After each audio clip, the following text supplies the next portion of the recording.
আসসালামু আলাইকুম সবাইকে, কি অবস্থা সবার? আশা করি ভালো আছো। আজকের ক্লাসে তোমাদেরকে ভাইয়া এখানে থাকা একটা খুবই খুবই খুবই গুরুত্বপূর্ণ প্রশ্ন সলভ করে দেব। লক্ষ্য করো, এখানে 25 ডিগ্রি সেলসিয়াস তাপমাত্রায় যদি 1 লিটার পাত্রের মধ্যে একটা বিক্রিয়া হয়, বিক্রিয়াটা হচ্ছে এক্স থেকে দুইটা ওয়াই তৈরি হচ্ছে। খেয়াল রাখবা, বিয়োজন মাত্রা বলে দিছে কত? 40%। একটু শিখায় রাখে, যেহেতু 1 লিটারের পাত্র, এই 1 লিটারের পাত্রের মধ্যে আমরা দেখতেছি বিয়োজন মাত্রাটা কত দাঁড়াচ্ছে? 40% দাঁড়াচ্ছে। তাহলে তোমাকে বুঝতে হবে আয়তন দ্বিগুণ অথবা অর্ধেক করা হলে বিয়োজন মাত্রা পরিবর্তন হবে কিনা। সহজ ভাষায় বলতে গেলে, যদি তুমি আয়তনের ভ্যালুটা চেঞ্জ করো, এখানে 1 লিটার এটাকে চেঞ্জ করো, তাহলে দেখবা কিছুটা বিয়োজন মাত্রা কনভার্ট হয়ে গেছে, মানে ভিন্নতা আসতেছে। 40%-এর মতো হবে না, একটু বেশি অথবা কম আসবে। সিমিলার রিজনটা অর্ধেক করার ক্ষেত্রেও ঘটবে। তাহলে আমরা কি বলতে পারি? এইখানে আমরা বলতে পারি যে আয়তনের পরিমাণটা বাড়বে নাকি কমবে। চলো বের করি। এই কোশ্চেনটা তোমার 3টা স্টেপে সলভ করতে হবে। তাহলে স্টেপগুলা কি কি? প্রথম স্টেপ হচ্ছে এই বিক্রিয়া থেকে তোমার কেপি অথবা কেসি নির্ণয় করতে হবে। ঠিক আছে? কি নির্ণয় করবা? কেপি অথবা কেসি নির্ণয় করে ফেলবা। তোমাদের দ্বিতীয় স্টেপটা দাঁড়াবে এইখানে থাকা যে কেপি কেসি যদি নির্ণয় করা হয়ে যায়, তাহলে আয়তন একবার তুমি দ্বিগুণ চিন্তা করবা। তার মানে ভি এর মান 2 লিটার হলে নতুন আলফা কত হবে, এই যে বিয়োজন মাত্রাটা, এটা বের করবা। আবার আরেকটা হচ্ছে স্টেপ 3-তে, যে নতুন আলফার মান কত হবে যদি আয়তনটা অর্ধেক মানে 0.5 লিটার থাকে, তখন কি হবে। এই দুইটা প্রশ্ন তোমাদেরকে পরীক্ষায় দিতে পারে। তাহলে আমরা সলভ করব কিভাবে? চলো শুরু করা যাক, বোঝা যাক। এইখানে খুবই সিম্পল ওয়েতে এটাকে সলভ করা যায়। ফার্স্ট অফ অল আমরা কেপি অথবা কেসি এটা ফিগার আউট করতে চাচ্ছি। তাহলে চলো আমরা এখান থেকে শুরু করি। আমাদের স্টেপ 1। লক্ষ্য করো, স্টেপ 1-এ আমরা কেপি অথবা কেসি কাউন্ট করব, নির্ণয় করব। তাহলে যেই বিক্রিয়াটা দেওয়া আছে, এই বিক্রিয়াটাকে ভাইয়া আরেক দফা একটু লিখে নিচ্ছি, ঠিক আছে? তাহলে ভাইয়া আরেক দফা একটু লিখে নিচ্ছে। তাহলে 2y পাচ্ছ গ্রাম এককে। খেয়াল করো, এটা প্রাথমিক অবস্থায় মোল সংখ্যা দাঁড়াবে 1 এবং এইটার প্রাথমিক অবস্থায় মোল সংখ্যা দাঁড়াবে 0। বাট সাম্যাবস্থায় চলে আসলে এইটার ঘনমাত্রা, মানে এইটার যে মোল সংখ্যা, এটা আসবে 1 মাইনাস বি, আর এইটারটা চলে আসবে হচ্ছে কত?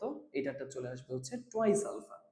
আলফা হতো, পাশে 2 আছে তাই 2 দিয়ে নিবা, টোয়াইস আলফা। লক্ষ্য করো, 1 মাইনাস আলফা 2 মাইনাস আলফা এই দুইটাই কি আমাদের একটা মোল সংখ্যার ভ্যালু না? তাহলে আমরা যা পেয়ে গেছি সেটা হচ্ছে মোল সংখ্যার মান। তোমার কাছে মোল সংখ্যা আছে, ঘনমাত্রা বের করতে হবে। তো ভাইয়া এক্স নামক এই পদার্থটার ঘনমাত্রা দাঁড়াবে নিজস্ব মোল সংখ্যার সাথে জাস্ট ভি ভাগ করলে যেটা আসে ওইটাই। আবার নিজস্ব ঘনমাত্রার সাথে টোয়াইস আলফার সাথে ভি ভাগ করলে যেটা হবে সেটা। এই হচ্ছে আমাদের দুইটা রেজাল্ট। আশা করি বুঝতে পারছো। রাইট নাও আমি কিভাবে এখন কেপি অথবা কেসি বাইর করব। খেয়াল করো, কেসি বাইর করার জন্য আমাকে উৎপাদের ঘনমাত্রা জানা লাগবে। এখন এই ক্ষেত্রে একটা সিস্টেম আছে যে কেসি বের করতে চাইলে উৎপাদ হচ্ছে এইটা, এটাকে রাখতে হবে উপরে। তাহলে তুমি এইটার যেই ঘনমাত্রাটা পেয়েছো এটাকে উপরে উঠায় দাও, সিওয়াই পাবা। আবার নিচে কি দিবা? সিএক্স দিবা। এই সিওয়াই ওয়ালা রাশিটাকে তুমি করবা কি? করবা হচ্ছে স্কোয়ার। কেন স্কোয়ার করা লাগে? ওয়াই এর পাশে 2 আছে, তাই সহগ যেটা থাকবে ওটা পাওয়ার আকারে স্কোয়ার করে দেব। আচ্ছা, মানগুলা তুমি হয়তো এখন লিখতেই পারো।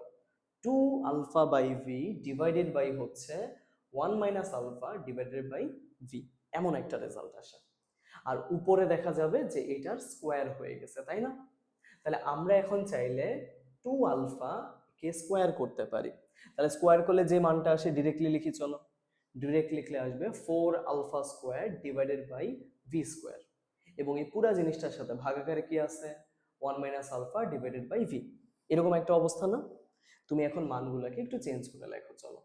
তাহলে 4 alpha square divided by V square into V divided by 1 minus alpha. তাহলে মানটা কত দাঁড়াচ্ছে? অফকোর্স মানটা দাঁড়াবে এই ভি আর এই ভি কাটা চলে যাবে। দুইটা ভি যেহেতু ছিল, আমি একটাকে কেটে দিব এখান থেকে। তাহলে একটা ভি যদি তুমি কেটে রাখো, তাহলে পাবা কত? 4 alpha square divided by 1 minus alpha, এবং নিচে একটা ভি থেকে যাবে। তাহলে আমরা চলো লিখি এত ইন্টু ভি। এই হচ্ছে আমাদের কেসিআর মান। এখন ক্যালকুলেটরের মধ্যে জাস্ট এই সেম জিনিসটার ভ্যালুটা বসায় দিলেই আমরা রেজাল্টের অনেক কাছাকাছি চলে আসব। তাহলে চলো মানটা বসাই।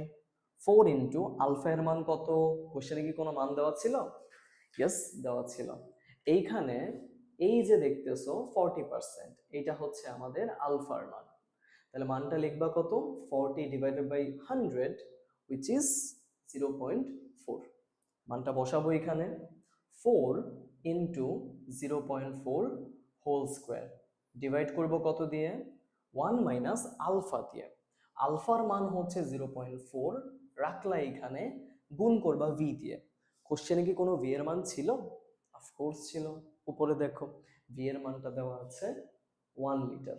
তাহলে আমরা বলতে পারি আয়তন পেয়েছি ভি। তাহলে ভি এর মানটা লিখি 1 লিটার।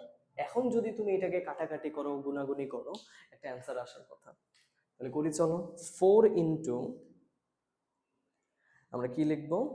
4 ইন্টু 0.4, 0.4 এর স্কোয়ার, এবং নিচে পাচ্ছি 1 মাইনাস 0.4, পুরো জিনিসের সাথে 1 গুণ। তাহলে অ্যান্সারটা তুমি পাবা হচ্ছে 1.067 সামথিং। ঠিক আছে, 1.067 সামথিং। তাহলে এই সেম ভ্যালুটাকে আমরা চলো লিখে দিই 1.067 সামথিং। এটা হচ্ছে কেসি এর মান। আজীবনের জন্য মাথায় রাখবা, এই টাইপের ম্যাথের ক্ষেত্রে বা এই সিস্টেমের মধ্যে টেম্পারেচারের কোনো চেঞ্জ হচ্ছে না।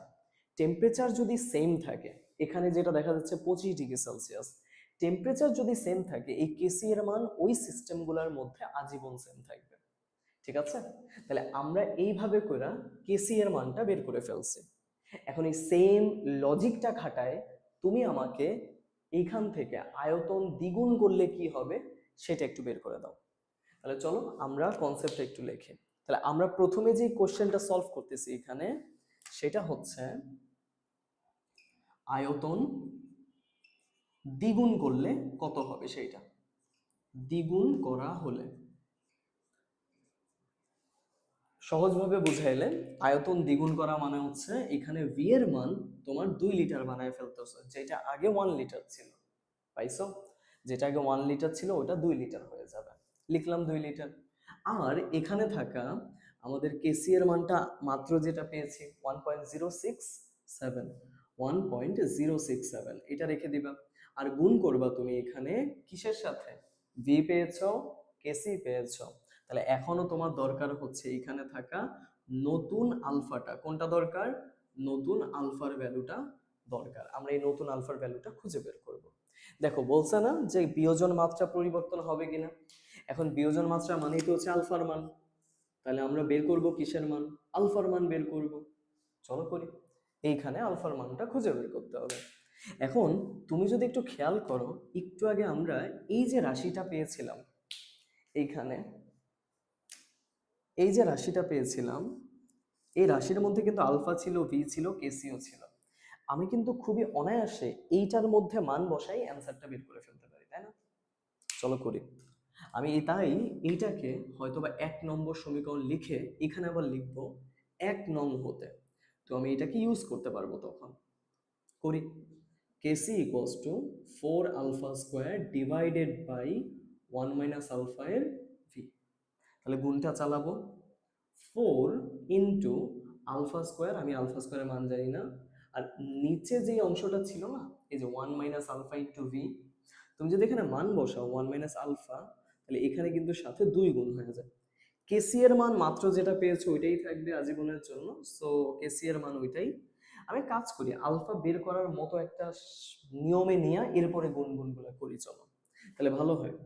তাহলে লেখা যায় কেসি, আর এইটা যদি গুণ করে ফেলো 4 ইন্টু আলফা স্কোয়ার, নিচে পাবা 2 মাইনাস 2 আলফা, এমন কিছু।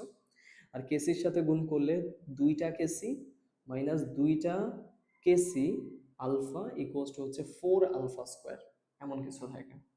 আমি একসাথে যদি নিয়ে আসি 4 alpha square equals to 2 KC minus 2 KC এর আলফা, তাহলে লাস্টের লাইনে কি আসে? প্লাস 2 এর আলফা যোগ, সরি যোগ চিহ্ন না, এটা হবে মাইনাসে, -2 of KC = 0। এখন মানগুলা কেসি এর জন্য তুমি বসিয়ে দাও, তাহলে কি পাবা, 4α² plus 2 into 1.067 alpha minus 2 into 1.067 = 0। এখান থেকে তুমি আলফা এর ভ্যালু ডিরেক্ট বের করতে পারো, বুঝছো? ডিরেক্ট কিভাবে করবা, তোমরা তোমাদের কাছে থাকা এই টাইপের যদি কোনো ক্যালকুলেটর থাকে, ঠিক আছে, এই টাইপের যদি কোনো ক্যালকুলেটর থাকে, জাস্ট সিম্পল ওয়েতে তোমাদেরকে নিজেদের হাতে দেখাই। এইখানে তোমরা যে কাজটা করবা, মোড সিস্টেমে চলে যাবা এবং এখান থেকে ইকুয়েশনটা অন করবা। ইকুয়েশনের পর আমাদের যে রেজাল্টটা আসছে ওটা স্কোয়ার টাইপের রাশিতে আসছে, তাই না? তাহলে স্কোয়ারের জন্য কি করতে হবে, এখানে থাকা 3 নম্বরটা অ্যাড করবা, করলাম। এর মান আমরা পেয়েছিলাম 4, বসাবো 4। বি এর মান পাবো এখানে যেটা গুণ করেছো 2 ইন্টু 1.067, এইটা। আবার আমরা সি এর মান কত পেয়েছি, মাইনাসে 2 ইন্টু 1.067। বুঝতে পারছো? এভাবে করে যদি সবকিছুর ভ্যালু ইনপুট দাও, সমান সমান চাপ দিলে তুমি এই যে x1 একটা ভ্যালু পাবা, আরো একটা ভ্যালু পাবা সমানে চাপ দিলে, তার মানে দুইটা ভ্যালু পাচ্ছ। এখন একটা ভ্যালু পজিটিভে আসবে যেটা নিতে হবে,